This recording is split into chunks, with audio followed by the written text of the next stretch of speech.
오늘 예배 가운데 오신 여러분들을 사랑하고 축복합니다. 우리가 사도행전을 1장부터 17장까지를 더듬으면서 느끼는 것은 복음은 결코 점잖하지 않았다는 것입니다. 복음은 결코 세련되거나 우아하지 않았습니다. 복음은 마치 콧숨을 씩씩거리며 돌진하는 황소처럼 야성적이고 거칠다는 것을 발견합니다. 복음이 처음부터 시작되었던 오순절 마가다락방을 상상해 보시기 바랍니다. 그곳에 기도하던 120명의 성도들이 성령의 능력을 받았을 때 그들은 호련히 하늘로부터 태풍과 같이 임하는 성령의 그 바람, 하늘로부터 임지했던 그 성령의 불을 그들은 받았습니다. 그들의 가슴에 뜨거운 힘이 임한 것입니다. 또한 불의 혀 같은 것이 그들 위에 임했다고 했습니다. 그들의 가슴에 뜨거운 힘이 임한 것입니다. 이렇게 해서 사도행전의 역사가 시작되었습니다. 처음 마가다락방에 있던 신자들은 태풍처럼 몰아치는 그 성령의 파도에 떠밀렸습니다. 용광로의 불처럼 뜨겁게 임하시는 성령으로 인해서 방언이 터졌고 그 즉시 문을 박차고 거리로 뛰쳐나가서 복음을 외쳐야만 했습니다. 우리가 생각했던 것처럼 사도행전에서 선포되었던 복음은 순둥이처럼 조심스럽게 우아하게 세련되게 선포되지 않았습니다. 들소처럼 폭풍우가 몰아치는 것처럼 화산이 폭발하는 것처럼 거칠고 강력하게 선포되었다는 것을 발견합니다. 십자가에 달리신 예수 그리스도, 구약에 예언된 바로 그 메시아다. 예수님은 십자가에 죽으시고 3일 만에 살아나셨다. 이 복음이 선포되었을 때 예루살렘 성에는 소동이 일어났습니다. 모든 사람이 기이 여겼습니다. 이들이 무식한 갈릴리 촌놈들이 아니냐, 이들은 자기 스승을 버리고 도망친 겁쟁이들이 아니냐, 그런데 어떻게 이렇게 거침없이 담대하게 말할 수 있느냐, 세술에 취했다. 사람들은 놀라워했습니다. 사도행전에서 느끼는 초대교회의 이미지는 거칠고 떠들썩하고 생동감이 있고 마치 불도저가 나가는 것처럼 거침없이 전진해 나가는 그런 어떤 거대한 힘의 능력을 우리는 느끼는 것입니다. 사도들이 기도하고 성도들이 기도하면 지진이 일어나고 착고가 풀리고 옥문이 열렸습니다. 사도들이 말씀을 전하면 3,000명 5,000명 회개했습니다. 가슴이 찔려서 어찌할꼬 그들은 부르짖어야만 했습니다. 오늘날처럼 예배당에서 넥타이 매고 마이크 잡고 웃겨가며 에아를 들어가며 기교 있게 설교한 것이 아니었습니다. 투박한 목소리로 회개를 외쳤습니다. 너희들이 예수님을 십자가에 죽였다고 도전했습니다. 너희들이 죄인이라고 외쳤습니다. 복음이 전해진 곳마다 이 말씀을 듣고 그들은 눈물을 흘리고 가슴을 치고 주님께로 돌아오는 역사들이 일어났습니다. 복음이 전해진 곳마다 한마음 한뜻 한비전을 품는 사랑의 공동체, 희망의 공동체, 교회가 탄생했습니다. 오늘 우리들에게 복음은 무엇입니까? 오늘 우리들에게 교회는 무엇입니까? 복음은 더 이상 소란을 일으키지 못하고 있습니다. 십자가의 용서의 은혜가 선포되어도 사람들은 감격이 없습니다. 부활의 복음이 선포되어도 기쁨이 없습니다. 교회에서 찬양하고 예배를 드려도 삶을 흔들 만한 변화를 일으킬 수 있는 그런 어떤 예배가 되지 못하고 있습니다. 예배 때 앉아서 교회 분위기 보다가 그냥 돌아가는 그런 심령들이 얼마나 많습니까? 우리는 너무 순하게, 너무 조용하게, 너무 세련되게, 우아하게, 교양 있게 우리는 그렇게 신앙생활을 하고 있는 것을 보게 됩니다. 물론 시대마다 문화의 코드가 있습니다. 그 시대마다 상황이 있습니다. 그러나 복음은 어느 시대에든지 소동을 일으킬 수 있는 힘이 있었습니다. 사람들을 변화시키는 어떤 뜨거운 것이 있었습니다. 그런데 오늘날 교회는 그것을 잃어버렸습니다. 특별히 우리 한국교회가 그런 것 같습니다. 1907년 1월 14일, 15일 평양 장대영 교회에 일어난 평양 대붕운동에 관한 선교사님이 쓴 보고서 내용입니다. 그날 저녁 집회 도중 저 건너 한쪽에 어떤 사람이 흐느끼기 시작하자 순식간에 모든 회중은 약속이나 한 듯이 울음을 터뜨렸다. 그날 밤 그곳에 참석한 이들은 주변을 의식할 겨를도 없이 강력한 성령의 강권적인 역사 앞에서 하나같이 굴복하고 말았다. 그날 성령의 역사는 강력한 회개와 함께 임했다. 한 사람씩 한 사람씩 일어나서 자신의 죄를 고백하고 거꾸라져 울었다. 나의 요리사는 회개하려고 애쓰며 그 가운데 거꾸로져 방 건너쪽에 있는 나에게 소리쳤다. 목사님, 나에게도 희망이 있는지, 용서를 받을 수 있는지 말씀해 주십시오. 그리고 나서 바닥에 엎드려 울고 또 울며 거의 고통에 가깝게 부르짖었다. 때때로 회개 후 고백 후에 모든 회중은 통성 기도를 했다. 수백 명의 회중이 통성 기도를 한 효과는 무엇라 표현할 수 없는 것이었다. 다시 회개 후 고백 후에 그들은 참을 수 없는 울음을 터뜨렸고 우리 모두 함께 울었다. 우리는 그럴 수밖에 없었다. 그래서 그 모임은 기도와 고백과 눈물로 새벽 2시까지 계속되었다. 평양 대부운동의 시작을 알렸던 이 집회는 그렇게 시작했습니다. 무엇보다 그날 저녁 8시에 시작했던 저녁 집회는 무려 새벽 2시까지 계속되었습니다. 무슨 재미있고 유별난 프로그램이 있었던 것은 아닙니다. 무슨 뛰어난 부흥사와 찬양팀이 있어서 인도한 그런 모임이 아니었습니다. 그냥 성령에 이끌려 6시간 동안 기도한 것입니다. 복음의 능력이 그렇게 한 것입니다. 사람들이 무슨 재밌는 프로그램을 만든 것이 아니었습니다. 6시간 동안 1000여 명의 사람들을 그렇게 끌고 갈 수 있었던 것은 복음의 능력이었습니다. 이렇게 해서 시작된 평양 대부흥운동은 수많은 사람들의 삶을 바꿔놓았습니다.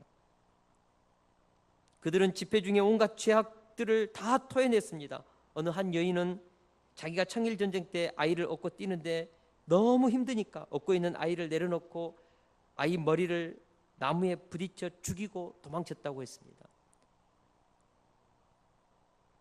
한 의료 선교사 요리사는 울면서 지금까지 항상 나는 주인을 속였습니다. 내 집도 내 토지도 선교사님을 속여서 장만한 것입니다.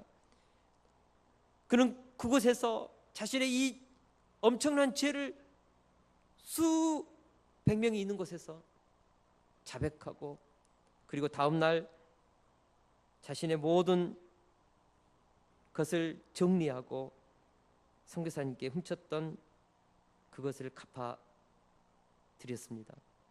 어떤 부인은 남편 몰래 음행죄를 지었다고 공개적으로 회개했고 그것을 그 현장에 있었던 남편은 그 아내의 그 불륜의 고백을 듣고 울면서 부인의 죄를 용서했습니다.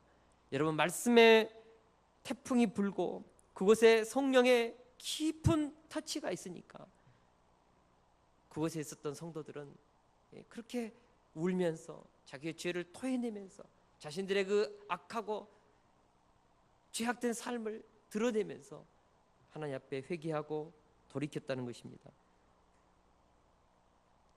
도둑질했던 물건은 되돌려 주었고 사기친 돈은 갚았으며 술과 담배를 끊고 첩을 내보내었고 욕도 끊고 삶의 방향을 돌이키는 엄청난 삶의 변화의 바람이 그곳에서 또 불기 시작했습니다. 그래서 평양에서 서울로 경상도로 전라도로 이 온 한반도에 이 평양 대부흥운동의 부흥의 물결이 파도처럼 전국을 강타했습니다.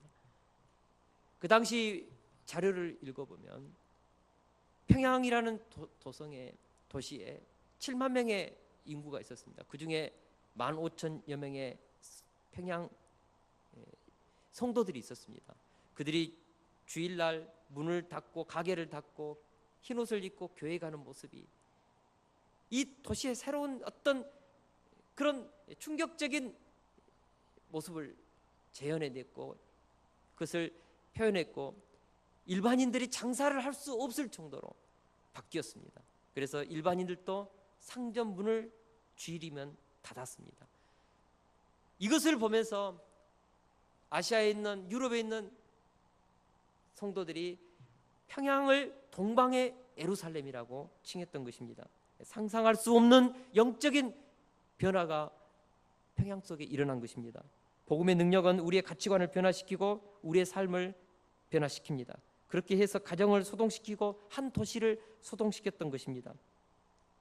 여러분, 돈이 소동시키는 것이 아니었습니다. 사람의 수가 많다고 해서 그 도시가 그리스도인이 많다고 해서 변화되는 것이 아니었습니다. 무슨 훌륭한 프로그램이 있어서 변화된 것이 아닙니다. 교회의 가장 큰 힘은 변화된 사람들이 있느냐 없느냐의 문제입니다. 변화된 사람이 교회의 능력이요 변화된 사람이 그 시대의 희망인 것입니다. 여러분, 돈이 없어도 사람의 수가 없어도 프로그램이 없어도 복음의 능력을 통하여서 변화된 사람이 있다면 그들을 통하여서 그 시대의 하나님의 나라는 이루어질 수 있다고 믿습니다. 오늘 본문에서는 복음을 통해서 나타나는 소동의 역사가 무엇인지를 말하고 있습니다. 우리가 앞주에 바울을 통해서 이미 빌립보 성에 큰 소동이 일어났다는 것을 살펴보았습니다. 그동안 빌립보 사람들을 사로잡았던 점치는 귀신 들린 여종이 복음의 능력으로 고침받았습니다. 이로 인해서 빌립보 성이 심히 요란해졌습니다. 결국 바울과 실라는 빌립보 성을 소란하게 했다는 죄로 잡혀가서 옷이 찢겨지고 피가 터지도록 매를 맞고 감옥에 갇혔습니다. 그러나 그날 밤 깊은 지하 감옥에서 바울과 실라는 찬양하고 기도했습니다. 그랬더니 갑자기 옥문이 흔들렸습니다. 착고가 풀렸습니다. 옥문이 열렸습니다. 이것을 보았던 간수는 칼로 자결하려고 했습니다. 이때 바울 사도가 외쳤습니다. 주 예수를 믿으라. 그리하면 너와 내 집이 구원을 얻으리라. 이로 인해서 간수와 그 가족은 다 예수님을 믿고 세례받는 역사가 있었습니다. 여러분, 빌립보 성에 상상할 수 없는 일들이 일어났습니다.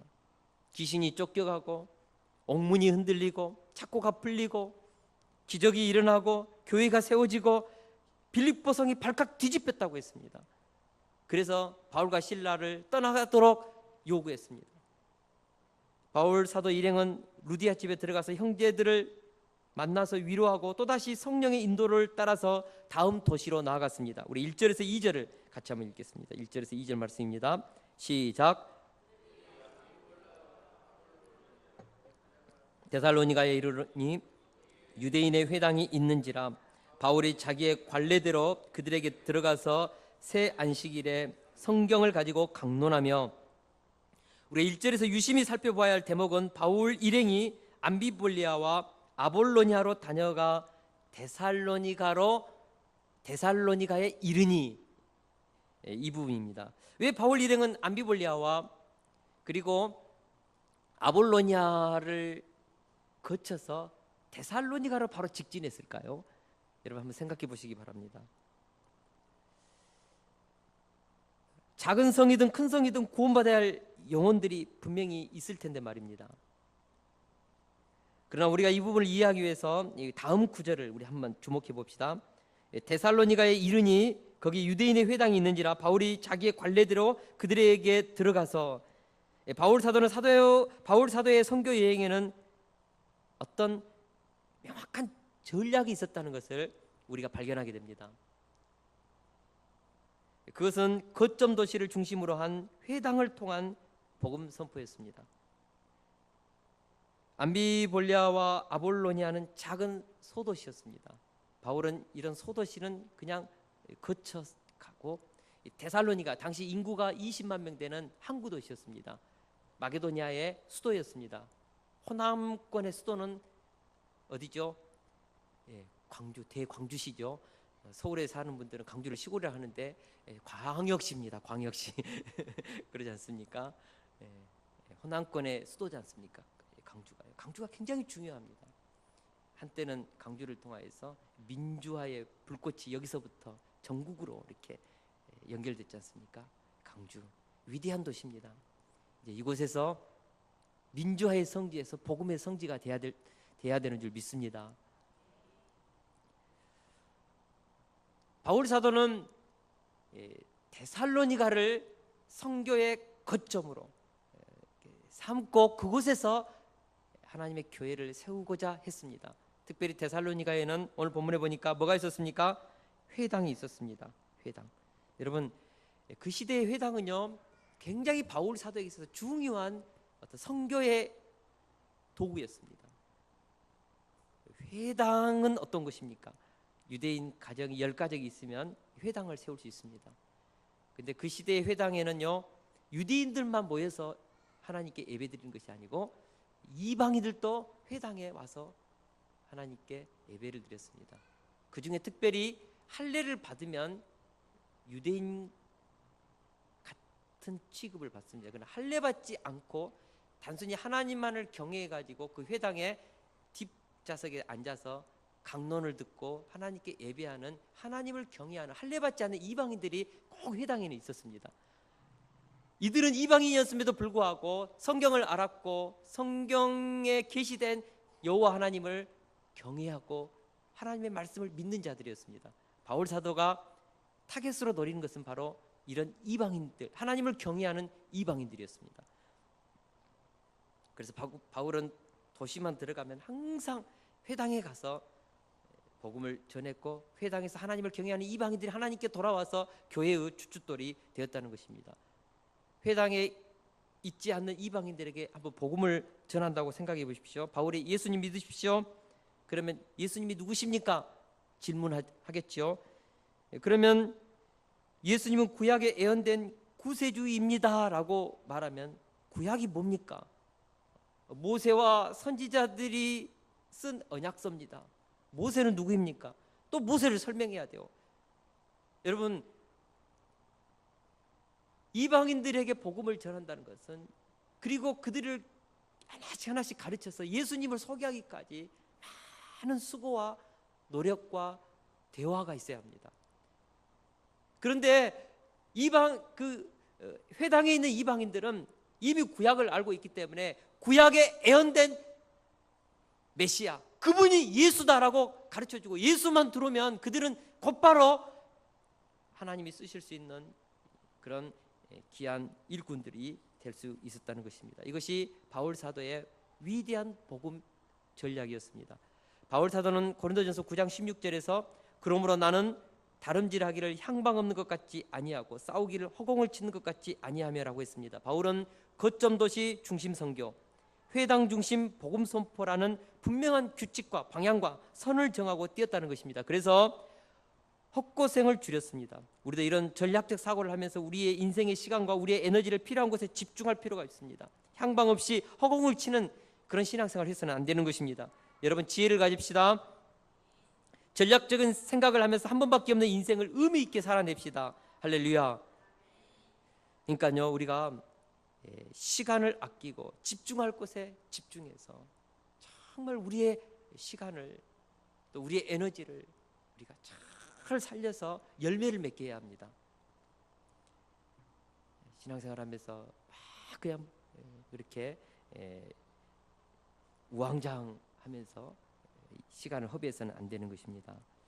마침내 바울이 마게도니아의 거점 도시 데살로니가의 회당에 들어가 하나님의 말씀을 강론하기 시작했습니다. 우리 다 같이 17장 3절 말씀을 같이 한번 읽겠습니다. 시작. 뜻을 풀어 그리스도가 해를 받고 죽은 자 가운데서 다시 살아나야 할 것을 증언하고 이르되 내가 너희에게 전하는 이 예수가 곧 그리스도라 하니. 아멘. 바울이 전했던 복음은 늘 똑같은 것이었습니다. 예수님이 우리의 죄를 위해서 십자가에 죽으시고 성경대로 3일 만에 살아나셨는데, 이분이 바로 구약에 예언된 그리스도이시다라는 그런 내용의 복음을 선포했습니다. 바로 예수님이 하나님의 아들이요 우리를 구원할 메시아라고 바울이 증거했다는 것입니다. 죄송한데요, 우리 아이를 좀 예배를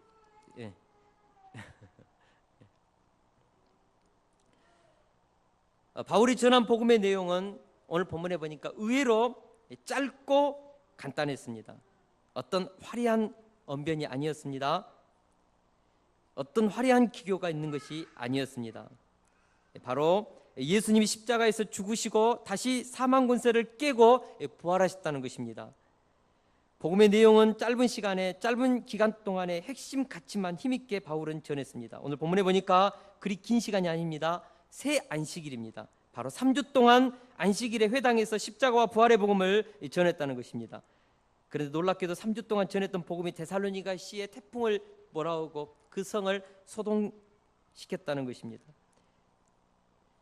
수많은 이방인들이 회개하고 예수 그리스도를 영접하는 역사가 나타났습니다. 무엇보다 데살로니가 지방에서 많은 귀부인들이, 다시 말해서 고위 관료들의 부인들이 예수님을 믿는 역사가 나타났습니다. 이렇게 해서 데살로니가에 소동이 일어났습니다. 이때 시기한 유대인들이 소리질러서 외쳤습니다. 천하를 어지럽게 하던 이 사람들이 데살로니가에도 들어왔다. 오늘 본문에 보니까 뭐라고요? 천하를 어지럽게 하던 사람들이 데살로니가에도 들어왔다. 그러니까 이 데살로니가에 있는 유대인들이 바울과 실라의 이 전도 여행팀들이 일으켰던 그 소동, 도시마다 소동이 일어나고, 아마 유럽의 유럽에 그들이 건너오기 이전에 소아시아에서도 이미 이런 복음을 통하여서 지역마다 엄청난 변화의 바람을 몰고 오는 이 신선한 소동을 일으키는 복음의 이 뉴스를 알고 있었다는 것입니다. 그래서 바울 사도 일행이 데살로니가에서 복음을 통하여서 소동을 일으키고 변화를 일으키니까 그들은 천하를 어지럽게 하던 이 사람들이 데살로니가에도 들어왔다고 외쳤던 것입니다. 얼마나 멋있는 표현입니까? 제가 어젯밤에 이 말씀을 이렇게 쭉 묵상하면서 천하를 어지럽게 하는 이 사람들이 데살로니가에도 들어왔다. 이것이 굉장히 제 마음에 흥분을 주었습니다. 여러분, 지금까지 공중의 권세 잡은 자가 데살로니가의 이 지역을 장악하고 있었습니다. 지금까지 한 번도 이 데살로니가를 장악하고 있는 죄와 사단의 권세를 도전하는 세력이 없었습니다. 지금까지 단 한 번도 사단의 이 강력한 나라를 깨뜨릴 만한 힘이 이 인류 역사에는 없었습니다. 그런데 바울과 그의 일행이 죄와 사망의 권세를 깨고 십자가에 죽으시고 부활하신 이 복음의 능력을 외쳤을 때 데살로니가 성을 장악하고 있었던 이 사단의 나라가 흔들렸다는 것입니다. 죄와 사망의 쇠사슬이 풀어졌다는 것입니다. 어두움이 장악하고 있는 그 깊은 죄의 잠에 깊이 있게 잠들었던 그 성에 있는 영혼들이 복음이 선포되니까 깨어났다는 것입니다. 생명의 바람이 불었습니다. 사단이 놀라운 것이죠. 영적으로 보면 사단의 나라가 하나님의 복음의 강력한 능력으로 사단의 나라가 무너지기 시작하면서 그곳에 새로운 하나님의 나라가 세워지고 있었던 것입니다. 해방, 자유, 생명의 역사가 일어났습니다. 사단편에서 보면 이것은 전쟁이요 사단의 나라를 어지럽히는 반역이었습니다. 그렇습니다. 마게도냐 환상을 보고 바울 사도 일행이 유럽으로 건너가는 즉시 유럽 땅이 소동을 일으켰다는 것입니다. 놀랍지 않습니까? 복음은 바로 그런 것입니다. 복음을 가지고 한 가정에 들어가면 그 가정에 지진이 일어나고 그 가정을 지금까지 사로잡았던 죄와 사망의 권세가 깨지고 새로운 생명이 그 가정 가운데 임하는 거예요. 어떤 지역에 복음이 들어가면 그런 일들이 막 일어납니다. 제가 살았던 동네는요 교회가 하나도 없었습니다. 예수 믿는 사람이 진짜 없었습니다. 저는 초등학교 다닐 때 교회 한번 가봤습니다. 저는 경주에 가가지고 예수님을 그곳에서 만났습니다. 복음의 능력이요 그 지역에 들어가면 그 지역에는 새로운 혁명이 일어나는 것입니다. 할렐루야.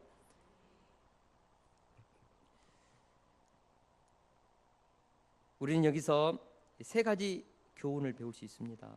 첫째로 우리가 다시 복음에 관심을 가져야 합니다. 우리는 너무나도 자주 복음 외의 것에 관심이 많습니다.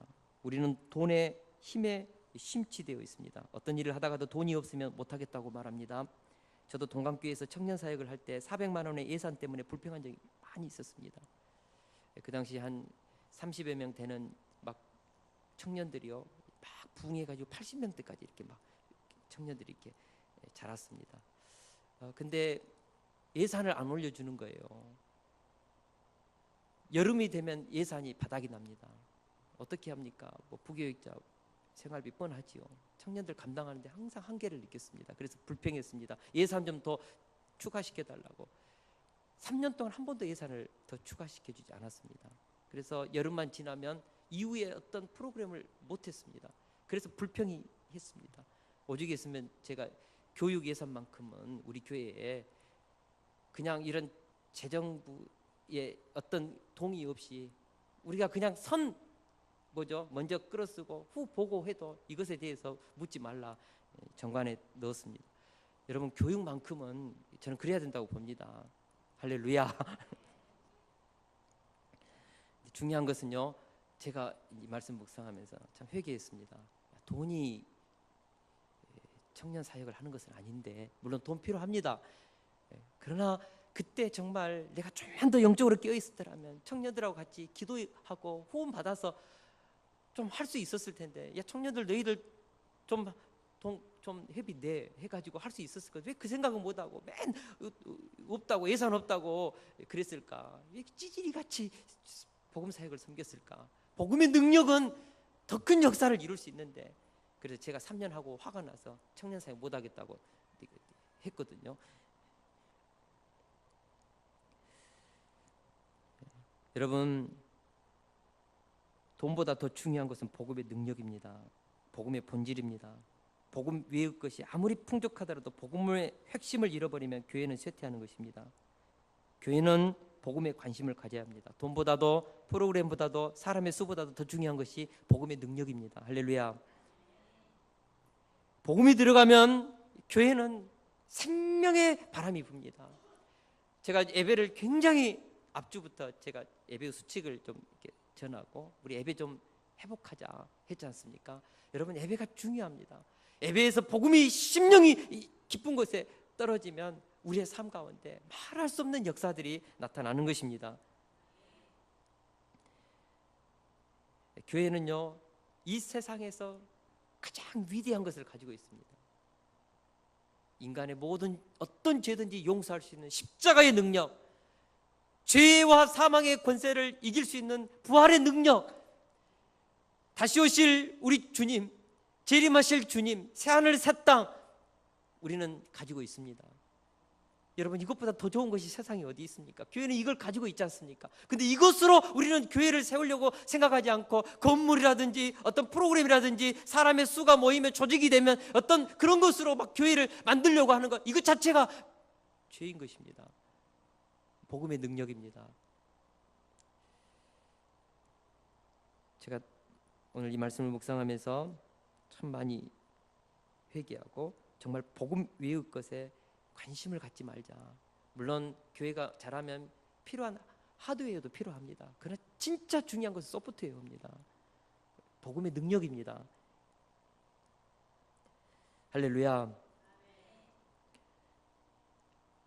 교회가, 우리 한국 교회가 머리카락 잘린 삼손처럼 비틀거리고 있습니다. 외적으로 보면 화려한 예배당, 높이 솟은 십자가, 첨탑이 온 밤문안을 장악하고 있는 것 같습니다. 여러분, 십자가가 얼마나 우리 강주 안에도 밤을 그렇게 화려하게 수놓습니까? 근데 그 십자가가 정말 우리 강주를 장악하고 있습니까? 강주에 소동을 일으키는 능력의 십자가입니까? 가슴 아프지요. 우리 깨어나야 합니다. 우리 다시 복음으로 돌아갑시다.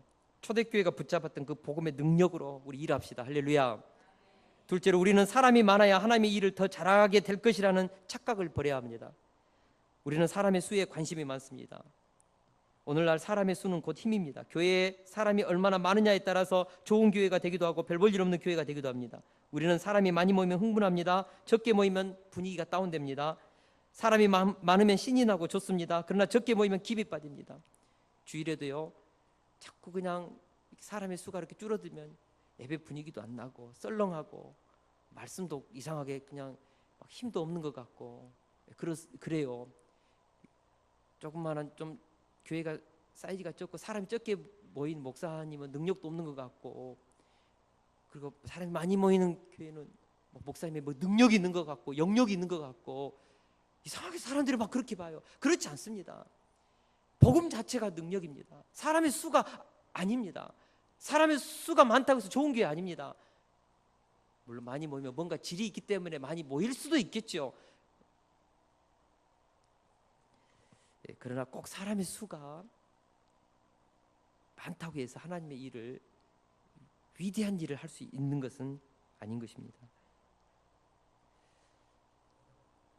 예수님은 대중의 힘으로 일하지 않았습니다. 예수님은 수많은 무리를 데리고 세계 복음화를 꿈꾸지 않았습니다. 예수님이 3년 동안 공생애를 살고 나서 남긴 것은 12제자입니다. 우리가 복음서를 한번 읽어보십시오. 복음서 후반부부터 예수님은 무리에게 집중하지 않고 12제자에게 집중했습니다.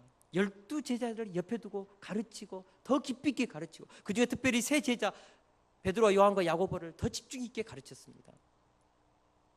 예수님은 12제자를 남겼습니다. 그리고 부활하시고 승천하시면서 12제자들에게 그러므로 너희는 가서 모든 민족을 제자로 삼아 아버지와 아들과 성령의 이름으로 세례를 베풀고 내가 너희에게 분부한 모든 것을 가르쳐 지키게 하라. 볼지어다 내가 세상 끝날까지 너희와 항상 함께 있으리라고 말씀하셨습니다. 수백만의 크리스찬들이 로마를 변화시킨 것이 아니라 12명의 사도들이 그 시대를 흔들었습니다. 마가다락방에서 함께 기도했던 120명의 성도들로부터 하나님의 역사는 터졌습니다. 우리 주님께서 수십만의 대군을 만들어 놓고 그들을 가지고 일하지 않고 12제자, 거기에서 하나님의 구속사가 시작되었다. 창세기를 보더라도 아브라함 한 사람을 부르면서 천하 만민에게 복음을 나눠줄 구속사의 그림을 아브라함 한 사람을 불러서 시작하십니다. 여러분, 하나님의 나라는 사람의 수로 하지 않습니다. 변화된 한 사람, 헌신된 사람, 소수, 그들로부터 충분히 역사는 일어날 수 있습니다. 오늘 본문에 보니까 빌립보 성과 데살로니가 성을 소동하게 한 것은 수많은 사람이 아니라 바울과 실라와 디모데와 누가 네 사람이었습니다. 그들이 빌립보와 데살로니가 유럽을 소동시키고 새 역사를 만들어낸 것입니다. 그러므로 다수가 진리라는 생각을 버려야 합니다. 민주주의는 다수의 뜻이 세상을 이끌어갑니다. 다수의 뜻이 진리요 법입니다. 그러나 하나님의 진리는 다수가 아니라 하나님의 말씀 그 자체라는 것입니다. 무엇보다 하나님의 진리는 사람의 많고 적음의 영향을 전혀 받지 않습니다. 오직했으면 기드온에게 32,000명이 모였을 때 22,000명 보내라. 또 10,000명 있을 때 아직도 사람이 많다. 시냇가로 데려가가지고 물을 핥아서 먹는 300명 남기고 돌려보내라. 300명으로 미디안 14만 5천 명을 다 깨부시게 하지 않습니까? 하나님의 능력입니다. 하나님은 수로 일하지 않습니다. 하나님께 사로잡힌 기드온과 300명의 용사로도 13만 5천 이길 수 있는 분이 하나님이십니다. 공산주의자들은 3%의 공산당만 있으면 혁명을 시작했습니다. 여러분, 100명 가운데 3명의 헌신된 공산주의자가 있으면 혁명을 시작했어요. 우리 한국교회 3.1운동을 거의 개신교가, 우리 한국 개신교가 이끌었어요. 그때가 우리 개신교 성도들이 20만 명, 천도교가 200만 명이었습니다. 인구 수대 1.5%에서 2%의 개신교도가 그 당시 세상을 흔들었습니다. 세상을 소동시켰습니다. 민족을 이끌어갔습니다.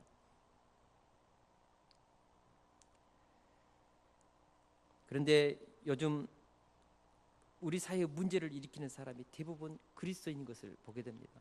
여러분, 이번 성환종 리스트가 세상을 떠들썩하게 합니다. 그분이 교회 장로님이십니다. 오래전에는 로비 사건으로 국회 청문회에서 얼마나 우리 한국교회가 속된 말로 쪽팔림을 당했습니까? 그 청문회에서 TV 앞에서 권사님들이, 두 분 권사님들이 성경책에 손을 얹고,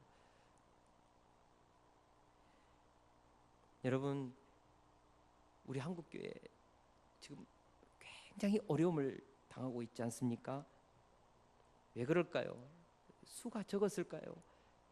여러분, 860만 명입니다. 인구 대비 20%입니다. 근데 우리는 한국 사회를 변화시키지 못하고 있습니다. 오히려 한국 사회에 지탄을 받고 있습니다. 수가 아닙니다. 건물의 힘이 아닙니다. 요한 웨슬리가 했던 말입니다. 죄 외에는 아무것도 두려워하지 않고 하나님 외에는 아무것도 원하지 않는 100명의 복음 전도자를 나에게 달라. 그들이 사역자이든 평신도이든 상관없다. 그들은 지옥의 문을 흔들 것이며 이 땅에 하나님의 나라를 세울 것이다. 하나님께 온전히 바쳐진 사람 100명, 하나님 외에는 아무것도 원하지 않는 100명, 그들만 있어도 요한 웨슬리는 그 시대를 흔들 수 있다고 믿었습니다. 이 강주라는 도시를 변화시킬 수 있는 사람은 좋게 하나님께 온전히 헌신된 10명만 있어도 저는 뒤바뀔 수 있다고 봅니다. 우리 교회에 하나님께 사로잡힌 사람 12제자와 같은 사람들이 세워지는 날, 우리 교회 가운데 소동이 일어날 것입니다. 우리 세숫교회가 소동하면 강주 도성에 엄청난 변화의 바람이 불 것입니다. 여러분, 하나님은 수가 아닙니다. 한 교회라도 하나님께 사로잡히면 하나님은 그 교회를 통하여서 그 시대에 하나님의 뜻을 이룰 수 있다고 저는 믿습니다. 우리가 우리의 사명, 강주를 변화시킬 수 있는, 호남을 섬길 수 있는, 그리고 더 나아가서 민족복마, 세계선교, 다음 세대를 품고 섬길 수 있는 우리 그런 교회, 하나님이 쓰실 수 있는 그런 교회 한번 만들어 보게요. 그리고 그 일에 저와 여러분들이 쓰임받을 수 있기를 축원합니다. 마지막으로, 시간이 많다고 해서 하나님의 일을 잘하는 것은 아닙니다.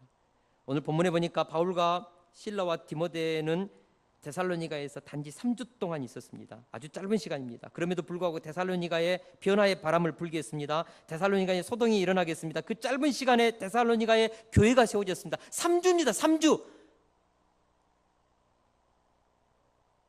3주 동안 복음을 가르쳤는데 그 복음을 받아들인 사람들이 데살로니가의 교회가 세워지고, 그래서 바울 사도는 데살로니가 전서 후서를 쓸 정도로 그 교회는 마게도냐에 강력한 영향력을 끼치는 교회가 되었습니다. 많은 사람들이 그렇게 생각합니다. 우리는 시간이 많으면, 시간이 충분하면 하나님의 일을 더 잘할 수 있다고 생각합니다. 시간이 많으면 교회 일도 더 열심히 하고 봉사도 더 열심히 할 수 있다고 생각합니다. 시간이 조금 더 있으면 전도도 하고 선교도 할 수 있다고 말합니다. 한마디로 말해서 시간이 없어서 하나님의 일을 못한다고 아우성거립니다. 시간이 없어서 전도도 못하고, 시간이 없어서 주일 외에는 교회에 나오지 못한다고 말합니다. 시간이 많다고 하나님의 일을 잘하는 것은 아닙니다. 예수님은 3년 동안 인류가 해놓은 모든 일보다 더 큰 일을 해놓으셨습니다. 예수님은 3년 동안 일하셨지만 인류가 걸어온 3000년의 역사가 해놓은 일보다 더 큰 일을 하셨습니다. 여러분 알지 않습니까? 33년의 생애 동안, 공생의 기간은 3년이었어요. 3년. 3년을 가지고 인류를 변화시켰습니다. 3년이면 충분합니다. 예수님의 인생에 있어서. 베드로 사도는 하나님께는 하루가 1000년 같고 1000년이 하루 같다고 했습니다. 중요한 것은 시간의 길이가 아닙니다. 시간의 가치입니다. 어떤 사람은 1년을 10년처럼 사는 사람이 있고, 또 어떤 사람은 10년을 1년처럼 사는 사람이 있습니다. 많은 사람들이 TV 앞에서, 인터넷 앞에서 게임하면서 취미활동을 위해서는 수많은 시간을 헌신하면서 하나님께 예배드리는 시간에는 약속된 시간 1분만 넘어도 화를 내고 짜증을 내는 그런 분위기입니다. 잠자는데, 헛생각하는데, 먹는데, 노는 데에는 1분, 10분 더 쓰는 것에 대해서 조금도 화를 내지 않으면서 말입니다. 하나님의 일을 하는 데는 왜 그렇게 시간을 아끼는지 모르겠습니다. 바울 사도는 세월을 아끼라 때가 악하니라고 했습니다. 여러분, 세월을 아끼란 말은 세월을 구원해내라는 의미가 있습니다. 세월을 구원해내는 건, 그것은 그리스도 안에서 가능합니다. 여러분, 그리스도 밖에서 우리가 수고하고 애쓴 모든 눈물의 시간들, 헌신의 시간들, 충성된 시간들 다 헛겁니다. 그리스도 밖에서 수고하고 애쓴 그 모든 열매들은요, 다 헛되다니까요. 그리스도 안에서, 진리 안에서 우리가 수고하고 애쓴 그 시간만이 열매를 맺어서 영원한 구속사와 연결되는 것이지. 그래서 바울 사도는 시간을 구원해내라고 했습니다. 그리스도 안에서.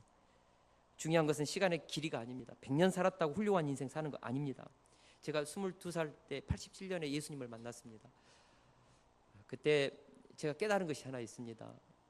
87년 예수님을 만나면서 그때 가졌던 인생의 감격, 그때 살아왔던 삶의 가치, 의미, 무게, 이것이 지난날 21년 동안에 내가 살아왔던 삶의 무게보다도 훨씬 가치 있고 의미가 있었다는 것을 깨달았습니다. 의미 있고 가치 있는 삶은 시간의 길이로 만들어지지 않습니다. 진리 위해서 헌신된 시간이 의미와 가치 있는 삶을 만들어내는 것입니다. 이 시간 우리가 결단해야 합니다. 시간이 없다고 핑계대지 맙시다. 나에게 주어진 일을 올 한 해만큼이라도 진리 위해서 가치 있게 살아내십시오. 2015년이라는 이 한 해만큼이라도 우리가 이전에 살아왔던 모든 내 인생의 의미보다 더 가치 있는 인생의 의미와 놀라운 삶의 열매를 저는 맺을 수 있다고 믿습니다. 결단하십시오. 사도 바울처럼 하루를 한 달처럼 1년을 10년처럼 우리가 살고자 하는 그 전략적인 인생의 생각과 집중을 할 수 있어야 합니다. 허공을 치는 인생, 향방 없이 움직이는 인생, 살고 나면 후회뿐인 인생, 그런 인생 살지 말자고요. 살아도 주를 위해, 죽어도 주를 위해, 사나 죽으나 하나님 이름과 그 영광을 위해서, 사업을 해도 하나님의 이름을 위해서, 커피를 마셔도 주를 위해서, 잠을 자도 주를 위해서, 아침을 먹어도 주를 위해서, 금식을 해도 주를 위해서, 놀아도 주를 위해서, 취미 활동을 해도 주를 위해서 주 안에서 우리는 사는 것입니다.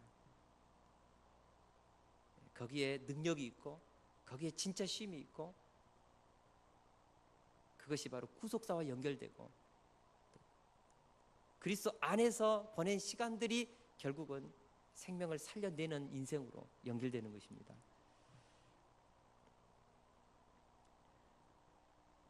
저는 우리 세속교회 성도님들 위해서 기도하고 가정들을 위해서 기도하면서 제 마음에 굳게 잡은 것이 있습니다. 하나님 아버지, 우리 세속교회 가정들, 기독교의 명문 가정들 배출되게 해달라고. 우리 성도들의 사업터가 호남권에서 뿐만 아니고 뭐 금호그룹 있지 않습니까? 이런 그룹과 같은 그런 기업들이 좀 하나님 좀 이곳에서 배출되게 해달라고. 할 수 우리 하나님 원하시면 하실 수 있다고 믿습니다.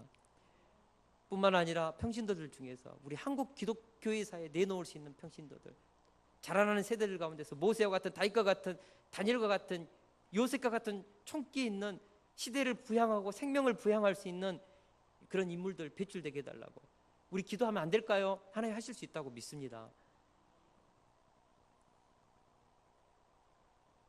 우리 세속교회가 시대를 소동시킬 수 있는 우리 그런 초대교회 같은 능력 있는 교회로 세워달라고 기도합시다. 결론적으로 복음이 소동을 일으킵니다. 돈의 능력, 사람의 수의 힘이 아닙니다. 건물의 크기도 좋은 프로그램도 아닙니다. 복음의 능력입니다. 교회는 세상을 소동시킬 수 있는 복음의 능력을 가지고 있습니다. 할렐루야. 그런데 현대교회는 초대교회가 가졌던 그 복음의 내용은 가졌지만 능력이 없다는 것입니다. 세련된 프로그램, 위압적인 건물은 있는데 세상을 들이박는 복음의 야성, 들소처럼 달리는 거침없는 복음의 그 힘, 능력, 이것이 오늘날은 없어요. 우리 복음의 야성을 회복해야 한다고 믿습니다. 복음의 야성, 황소처럼 이렇게 달리는 그 복음의 거침없이 담대하게 뛰는 그 복음의 야성이 있지 않습니까? 그 야성이 있어야 돼요. 그 복음의 야성이 있으니까 우리 다니엘도 러시아 인기시로 가는 거예요. 제가 보내면서요, 참 한편에 짠한 것이 아침마다 그냥 코피를 많이 흘려요. 그래서 사실은 마음이 참 짠했습니다. 근데도 하나님의 영에 사로잡히니까 그 야성을 가지고 전국을 휘짓고 다니고 러시아까지 가더라니까요. 체첸 옆에 있는 그 인기시까지. 복음의 야성입니다. 여러분, 복음의 야성이 있으면요, 죽는 것 두렵지 않습니다. 복음의 야성이 있으면 하나님이 우리에게 주시는 일들 감당할 수 있다고요.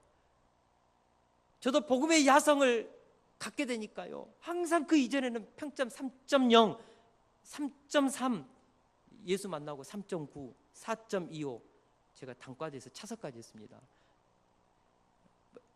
그리고 제가 석사 논문 쓰면서요, 최우수 논문상까지 받았잖아요. 여러분, 복음의 야성은요, 사람을 기이하게 이렇게 변화시키는 힘이 있습니다. 할렐루야.